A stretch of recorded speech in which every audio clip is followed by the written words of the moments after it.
என்னடா வாழ்க்கை இது, இந்த வாழ்க்கையை வந்து வெறுமையா இருக்குடா, இதெல்லாம் ஒரு பொழப்பா, இந்த பொழப்பு பிழைக்கிறது எங்கடா போய் திறந்துடலாம் அப்படின்ற மாதிரிலாம் உங்களுக்கு ஒரு மைண்ட் செட் இருக்கும். அந்த மாதிரியான மைண்ட் செட் எல்லாம் இருந்துச்சு அப்படின்னா கண்டிப்பா இன்னொரு 10 நிமிஷத்துக்கு கண்ணை மூடி இந்த மொத்த பாட்காஸ்டிங் கேளுங்க. கேட்ட பிறகு உங்களுக்கு புரியும், ஓகே தம்பி சொல்றதுலயே சில அர்த்தங்கள்லாம் இருக்கதான் செய்யுது அப்படின்ற மாதிரியான மைண்ட் செட் உங்களுக்கு வரும். ஸோ இந்த வீடியோவை மறக்காம ஸ்கிப் பண்ணாம ஃபுல் வீடியோ பாருங்க. நம்ம இந்த கதையினுடைய கதாநாயகன் பேர் என்னன்னு பாத்தீங்கன்னா ராசுகுட்டி. இந்த ராசுகுட்டி என்ன மாதிரி பையன் அப்படின்னு பாத்தீங்கன்னா ரொம்பவுமே வந்து சோம்பேறித்தனமா மைண்ட்ல எதுவுமே வச்சுக்காம என்னடா இது பொழுது, என்னடா வாழ்க்கை அப்படின்ற மாதிரி ஒரு மைண்ட் செட்ல இருக்கக்கூடிய ஒரு பையன். அன்னைக்கு காலையில பொழுதுல எப்பயும் போல வந்து தூங்கி எந்திரிக்கிறாரு. தூங்கி எந்திரிக்கும் போதுதான் தெரியுது தன்னுடைய வீட்டு கதவுக்கு வெளியில வந்து யாரோ உட்காந்துருக்காங்க அப்படின்னு. யாரா அவன் காலங்காத்தாலே வந்து எவனோ உட்காந்துருக்கானு சொல்லிட்டு டக்குன்னு வந்து கதவை திறக்கிறாரு நம்ம ராசுகுட்டி. யாருன்னு பார்த்தா வெளியில வந்து பாத்தீங்கன்னா ஒரு துறவி வந்து உட்காந்துருக்காரு. உடனே நம்ம ராசுகுட்டி, ஐயா துறவி ஐயா, என்ன இங்கே உட்காந்துருக்கீங்க, எது வேலையா அப்படின்ற மாதிரி கேட்கிறாரு. அந்த துறவி சொல்றாரு, இல்லப்பா ஒன்றும் இல்லை, நான் வந்து இந்த சைடு இமயமலைக்கு போறதுக்காக அந்த சைடு போயிட்டு இருந்தேன். ரொம்ப நேரமா வந்து நடந்துட்டே இருக்கேன்னா அதனால கால் வந்து கொஞ்சம் வலிக்க ஆரம்பிச்சிருச்சு. ஸோ என்ன செய்யணும்னு தெரியல, சரி கொஞ்சம் நேரம் வந்து இந்த இடத்துல இலைப்பாடலாம்னு சொல்லிட்டு உட்காந்தேன். என்னுடைய வேலையே இதுதான், இப்படியே நடந்து போயிட்டு இருப்பேன். அங்க ஒரு திண்ணை இருக்கும், அங்கே போய் உட்காருவேன். அப்போதைக்கு வந்து யாராவது ஏதாவது என் வாழ்க்கை எப்படி இருக்குன்னு கேட்பாங்க. ஸோ நான் என்னுடைய அந்த ஜென் அறிவு மூலியமா வந்து நான் உங்களுக்கு வந்து சில நல்ல வார்த்தைகளும் சில அறிவுரைகளும் சொல்லுவேன். அதை அவங்க வந்து எடுத்துப்பாங்க. இப்படியே காலம் வந்து போயிட்டு இருக்குப்பா அப்படின்ற மாதிரி வந்து அந்த ஜென்துரை வந்து சொல்றாரு. உடனே வந்து நம்ம ராசிக்குட்டி, ஐயோ அப்படியா, நானும் சும்மாதான் இருக்கேன் ஐயா, என் வாழ்க்கை எப்படி இருக்குன்னு ஏதாவது கொஞ்சம் பார்த்து சொல்ல முடியுமா உங்களால? அதுக்கு என்னப்பா சொல்லிட்டா போச்சு, ஓ வீட்டு முன்னாடி உட்காரக்கெல்லாம் இடம் கொடுத்துருக்கு, அது சொல்லாமையா? சரி அதெல்லாம் இருக்கட்டும், ஃபர்ஸ்ட் உனக்கு என்ன பிரச்சனை, ஃபர்ஸ்ட் அதை சொல்லு. பிரச்சனையா? பிரச்சனைன்னு பார்த்தா எனக்கு பிரச்சனையே இல்லாம இருக்கு, அதுதான் வந்து ஒரு பிரச்சனைன்னு சொல்லுவேன். ஏன்னா எனக்கு என்ன பிரச்சனைனே தெரியல, அதுதான் என் பிரச்சனை அப்படின்ற மாதிரி நம்ம ராசிக்குட்டி சொல்றாரு. அது மட்டும் இல்லாம வாழ்க்கையை வந்து கொஞ்சம் வெறுமையா போயிட்டு இருக்கியா, என்னதான் சொல்றது, அந்த மாதிரி ஒரு மாதிரி மைண்ட் வந்து எம்டியா இருக்கு, ஒரு மாதிரி சந்தோஷமாவே இல்லை, ஒரு மாதிரி நெகட்டிவ் தாட்ஸா வந்து வந்துட்டு இருக்கு. என்னடா குழப்பம், இன்னைக்கு எந்திரிச்சு நம்ம என்ன தரா பண்ண போறோம், பேசாம தூங்குவோம்டா அப்படின்ற மாதிரி மைண்ட் செட் எல்லாம் வருது. இதுக்கெல்லாம் பார்த்துட்டு என் வாழ்க்கையில அதாவது நடக்குமா என்னன்னு நீங்க பார்த்து சொல்லுங்க அப்படின்ற மாதிரி நம்ம ராசுகுட்டி வந்து நம்ம துறவி ஐயாட்ட வந்து கேட்டாரு. உடனே வந்து அந்த துறவி ஐயாவும் வந்து நம்ம ராசுகுட்டிட்ட, எப்ப உனக்கு உடம்பு எதுவும் பிரச்சனை இருக்கா? ஐயோ அதெல்லாம் ஒண்ணும் இல்லைங்க, நல்லா ஸ்ட்ராங்கா தான் இருக்கேன். சரி ஏதாவது ஒரு விஷயத்த வந்து நீ பண்ணி முடிச்சாகணும்னு நினைச்சிட்டு லாஸ்ட்ல முடிக்காம போயிட்டு அந்த மாதிரி மனக்குழப்பத்துக்கெல்லாம் ஆளாயிருக்கா? ஐயோ அதெல்லாம் இல்லைங்க, அதெல்லாம் ஒரு வேலை எடுத்தேன்னு வச்சுக்கோங்களேன், அன்னைக்கே வந்து முடிச்சிடுவோம் நான். சரி அப்போ மனசுல ஏதாவது பெரிய ஆசைலாம் இருக்கா? அதெல்லாம் ஒரு ஆசையும் கிடையாது, டெய்லி அன்னைக்கு பொழுது போனா போதும் எனக்கு. ஒருவேளை கடன் வந்து நிறைய வாங்கிட்டியோ? அதெல்லாம் எதுவுமே இல்லை சாமி, வர்ற வருமானம் நம்ம செலவு அதெல்லாம் வந்து எல்லாமே கரெக்டா இருக்கு, ஃபேமிலி ரன் பண்றது பிரச்சனையே இல்லை. சரி இப்ப நீ எப்படிதான் இருக்க? ஏதோ இருக்கேன் சாமி. அந்த ஏதோ இருக்கேன் அப்படின்ற ஒரு வார்த்தையை வந்து நம்ம துறவி ஐயா வந்து புடிச்சிட்டாரு. ஏன்னா நார்மலாவே வந்து நீ எப்படி இருக்க அப்படின்னு கேட்டா சில பேர் வந்து ஏதோ இருக்கண்டா, ஏதோ போயிட்டு இருக்கடா அப்படின்னா அந்த மாதிரிலாம் வந்து சொல்லுவாங்க. ஆக்சுவலா உண்மையிலே வந்து அவன் எப்படி இருக்கான், நல்லா இருக்கேன் அப்படின்னு சொன்னா அந்த கேட்கிற ஆளுக்குமே வந்து ஒரு பாசிட்டிவா இருக்கும். ஆனா நல்லா இருக்குன்னு சொல்லிட்டு அவன் சொல்லவும் மாட்டான், சொல்றதுக்கு மனசும் வராது. நீங்க நார்மலாவே ரோட்ல போற யாராவது ஒரு ஆளை கூப்பிட்டு நீ எப்படி பாருங்க அப்படின்னு கேட்டுப்பாங்களேன், உடனே ஏதோ இருக்கேன்ப்பா, ஏதோ வாழ்க்கை போயிட்டு இருக்கு அப்படின்ற மாதிரி ஒரு வெறுமையா தான் வந்து பதில் சொல்லுவாங்க. ஸோ இந்த ஒரு வார்த்தையை வச்சே வந்து நம்ம துறவி ஐயா வந்து பிடிச்சிட்டாரு. தம்பி உனக்கு என்ன பிரச்சனை நான் கண்டுபிடிச்சிட்டேன்.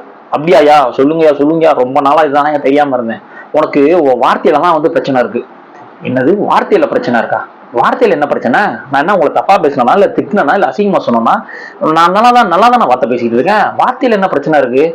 ஆமாப்பா உன்னுடைய வார்த்தையை தான் வந்து பிரச்சனை இருக்கு. நான் உன்னை எப்படி இருக்கேன்னு கேட்டனே, நீ என்ன பதில் சொன்ன? ஏதோ இருக்கேன் அப்படின்னு சொன்னேன். ஆமா ஏன் அப்படி சொன்னேன்? ஆமா ஏன் நான் அப்படி சொன்னேன் அது எனக்கே தெரியலையா, எல்லாருமே கேட்பாங்க எப்படி இருக்குன்னு கேட்பாங்களா, நான் வந்து வழக்கம் போல ஏதோ இருக்கண்டா அப்படின்னு சொல்லி பழகிட்டேன், அதை என்னால மாத்திக்க முடியல. அதை வச்சுதான் நான் சொல்றேன் உன்னுடைய வார்த்தையில தான் வந்து உனக்கான பிரச்சனை வந்து இருக்கு அப்படின்னு. அப்படியா, சரி ஓகே, இப்ப நான் அதை மாத்திக்க முடியுமா? எனக்கு ஏதாவது சேஞ்ச் பண்றதுக்கு வழி இருக்கா? இல்ல நீங்க ஏதாவது வந்து ஏதாவது ஐடியா தருவீங்களா? இருக்கு, நான் ஒரு ஐடியா சொல்றேன். இன்னையில இருந்து ஒரு 21 நாளைக்கு நீ பாசிட்டிவா மட்டுமே திங்க் பண்ணு, பாசிட்டிவா மட்டுமே பேசு, எப்பவுமே வந்து மூஞ்சில வந்து ஒரு ஸ்மைல் வச்சுக்கிட்டே இரு அப்படின்ற மாதிரி துறவி சொல்றாரு. இதை கேட்டோடனே நம்ம ராசுக்குட்டி, என்னது பாசிட்டிவாவே பேசணுமா, அது கூட ஏதோ பண்ணிடலாம், சிரிச்ச முகத்தோட இருக்கணும்னு சொல்றீங்களே, இவங்க பண்ற டார்ச்சருக்கு என்னால எப்படி சிரிச்சுக்கிட்டே இருக்க முடியும்? ஏன் நெகட்டிவாவே பேசி வாழ்க்கை ஃபுல்லா நெகட்டிவா கொண்டு போனேன்ல, அதே மாதிரி 21 நாள் பாசிட்டிவா பேசி வாழ்க்கையை வந்து பாசிட்டிவா கொண்டு போ, அப்ப தெரியும் இந்த 21 நாள் சேலஞ்சோட மகிமை என்ன உனக்கு அப்படின்னு. அப்படியா சொல்றீங்க? சரிங்க, நான் 21 நாள் தானே பல்ல கடிச்சிட்டு வந்து நான் வந்து ட்ரை பண்றேன், முடிஞ்ச அளவுக்கு வந்து 21 நாள் கம்ப்ளீட் பண்ணிட்டு உங்களை வந்து நான் மீட் பண்றேன் அப்படின்னு ராசுக்குட்டி சொல்லிட்டு ராசுக்குட்டி வீட்டுக்குள்ள போயிட்டாரு. நம்ம துறவியும் வந்து அங்கிருந்து வந்து கிளம்பிட்டாரு. இப்ப ராசுகுட்டி என்ன ஒரு டென்ஷன்னா, அந்த 21 நாள் நம்ம எப்படி பாசிட்டிவாவே பேசி எல்லாத்துக்கும் சிரிச்ச முகத்தோட இருக்கிறது, நம்மளுக்கு அதெல்லாம் பழக்கமே இல்லையே, திடீர்னு எப்படி இதெல்லாம் கொண்டு வர்றது அப்படின்ற மாதிரி ராசுகுட்டியோட மைண்ட் செட் வந்து அப்படி யோசிச்சுக்கிட்டே இருக்கு. அப்பன்னு பார்த்து வீட்டுல வந்து அவங்க ஒய்ஃப் வந்து கத்த ஆரம்பிச்சிச்சு.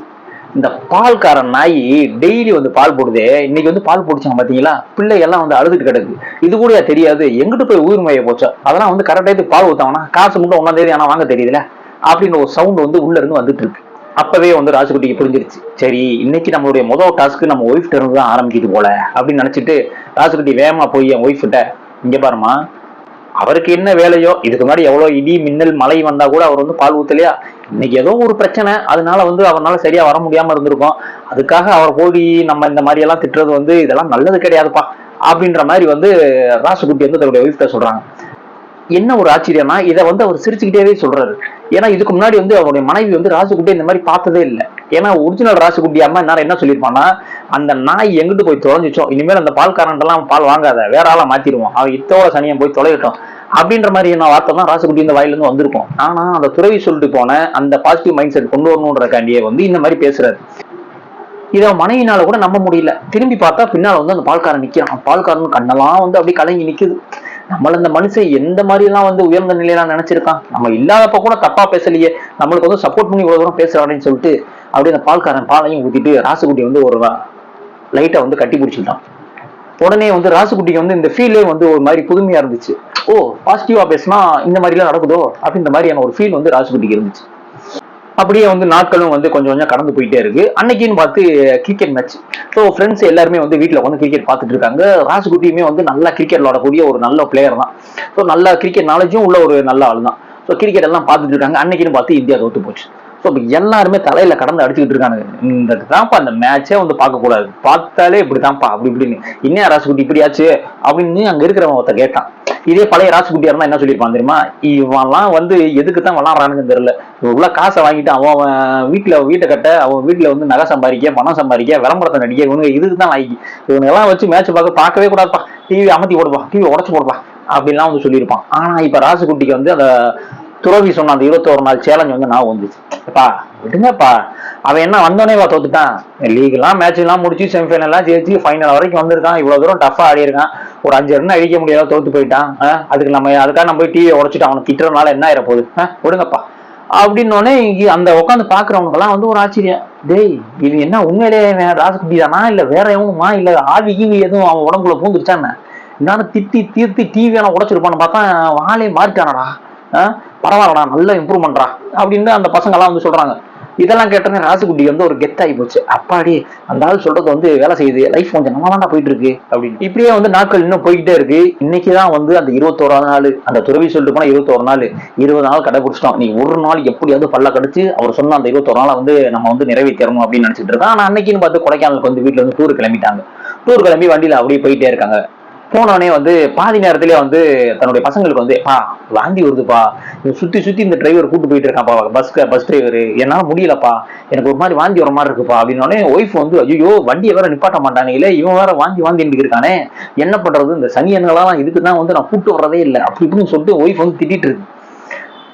அப்ப ராசுகுட்டிக்கு மைண்ட்ல என்ன தோணுது அப்படின்னா, இந்த சனியும் கூட நான் ஏன் வந்தனோ, நான் பேசாம வந்து வீட்லயே இருந்திருக்கணும், அந்த 21 நாள் சேலஞ்சு அது இதுன்னு சொல்லிட்டு மைண்ட் அப்படியே போட்டு குழப்புது.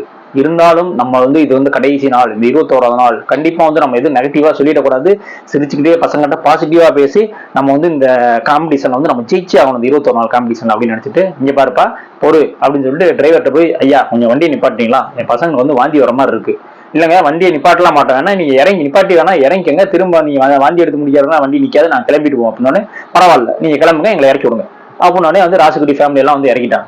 இறக்கிட்டு வந்து வாந்தி எடுக்குது, அப்படியே எல்லாம் வாந்தி எடுத்து தண்ணி எல்லாம் வச்சு அதெல்லாம் கழுவிட்டு, அப்பா நான் கூட நீ என்னை திட்டுவீங்கன்னு நினைச்சேன்ப்பா, ஆனா திட்டாம என்னை வண்டியை விட்டு இறக்கிட்டீங்களே ரொம்ப சந்தோஷம்ப்பா அப்படின்ற மாதிரி மையம் சொல்றான். உடனே ராசுகுட்டி, இதெல்லாம் என்ன இருக்கு, அப்பாவே வந்து சின்ன வயசுல வந்து வாந்திலாம் வரும், அம்மாலாம் வந்து உங்க பாட்டியெல்லாம் வந்து என்னை கீழே இறக்கி, அதெல்லாம் நிறைய நடந்திருக்குப்பா, அதெல்லாம் விடு, இப்ப நீ நல்லா ஆயிட்டல, ஒன்றும் பிரச்சனை இல்லை, இந்த அடுத்த வண்டி வருது நம்ம போய்க்கலாம் அப்படின்னு ராசுகுட்டி வந்து பிள்ளைகளுக்கு வந்து அட்வைஸ் பண்றோம். இதை பார்த்தோன்னே பிள்ளைகளுக்குமே வந்து ரொம்ப சந்தோஷமாச்சு, அவங்க ஒய்ஃபுமே வந்து ரொம்ப பெருமையா நினைக்கிறாங்க ராசுகுட்டிய. அடுத்த பஸ் வந்து வருது, ரொம்ப நேரம் கழிச்சு வருது. உடனே வந்து ராசுகுட்டி கேட்கறான், என்னங்க ஒரு பஸ் போச்சு, அதுக்கப்புறம் கிட்டத்தட்ட 1 மணி நேரமா நின்று இருக்கோம், பஸ்ஸே அவ்வளவு பத்தா வரீங்க, ஒண்ணுமில்லப்பா, இதுக்கு முன்னாடி ஒரு பஸ் போச்சு இல்ல, ஆமா ஒரு கொடைக்கானல் வண்டி, அந்த வண்டி கொஞ்ச நேரத்துக்கு முன்னாடி ஆக்சிடென்ட் ஆயிடுச்சு. அதுல இருந்த நிறைய பேர் வந்து இப்ப வந்து உயிருக்கே ரொம்ப போராடிட்டு இருக்காங்க. அதனால வந்து அதுக்கெல்லாம் மீட்பு குழுக்காக நிறைய வண்டி அங்கிட்டு இருந்து போயிருந்துச்சு, அதனாலதான் வர லேட் ஆயிடுச்சு அப்படின்ற மாதிரி வந்து அந்த பஸ் டிரைவர் சொல்றாரு. இதை கேட்டோடனே நம்ம ராசுகுட்டிக்கு, ஆஹா நல்ல வேலை நம்ம பாசிட்டிவா திங்க் பண்ணி நம்ம பசங்க எல்லாம் இறக்கணும்னாலதான் இன்னைக்கு நம்ம ஃபேமிலியே வந்து உயிரோட இருக்கு. ஒரு மனுஷன் பாசிட்டிவா பேசுறதுனால, பாசிட்டிவா திங்க் பண்றதுனால இவ்வளவு நல்ல விஷயங்கள் நடக்குமா அப்படின்னு ராசுகுட்டியை வந்து மெய் செலுத்து போறான். 21 நாள் சேலஞ்ச் முடிஞ்சிருச்சு. இப்ப நேரம் வந்து அவன் துறவி கிட்ட போறான். இப்ப அந்த துறை வந்து ஒரே ஒரு வார்த்தை தான் கேட்கிறாரு, என்ன ராசுகுட்டி எப்படி இருக்கு அப்படின்னு. ஐயா சூப்பரா இருக்கேன், நான் எந்த பிரச்சனையும் இல்லையா, லைஃப் ஜம்முன்னு போயிட்டு இருக்கேன். எனக்கு இவ்வளவு நாள் நான் டென்ஷன் ஆகி எல்லாத்தையும் கத்துவேனா, திரும்ப அவங்க என்னைய கத்துவாங்க, இப்படியே வந்து சண்டையாவே போயிட்டு இருந்துச்சு. சரி ஒரு நாள் வந்து கொஞ்சம் பாசிட்டிவா பேசுவோம், சிரிச்ச மொத்தோட இருப்போம்னு நினைச்சு பார்த்தேன், நல்லாதாயா இருக்கு. இதை கேட்டோடனே வந்து அந்த துறவி சொல்றாரு, இதைத்தான் நான் முதலையே சொன்னேன், உன்னுடைய பிரச்சனை வந்து உன் மைண்ட்லயோ எதுலையும் கிடையாது, உன்னுடைய வார்த்தையில தான் இருக்கு. உன்னுடைய வார்த்தை மட்டும் மாறுச்சு அப்படின்னா உன்னுடைய லைஃபே கண்டிப்பா வந்து மாறும் அப்படின்ற விஷயத்த இதுல நீ புரிஞ்சுக்கிட்டியா. ஆமையா ஆமையா கண்டிப்பா புரிஞ்சுக்கிட்டேன், இனிமேல் இதான் என் லைஃப்ல வந்து ஃபாலோ பண்ண போறேன் அப்படின்ற மாதிரி ராசுகுட்டின்னு சொல்லி முடிச்சிட்டாரு. இப்ப கடைசி அவங்ககிட்ட ஒரு கேள்வி கேட்கலாமா, நீங்க எல்லாம் எப்படி இருக்கீங்க, பதில கமெண்ட்ஸ்ல சொல்லுங்க. இதே மாதிரி என்ன அடுத்த ஒரு மோட்டிவேஷனல் ஸ்டோரியில வந்து உங்களை சந்திக்கிறேன். நன்றி.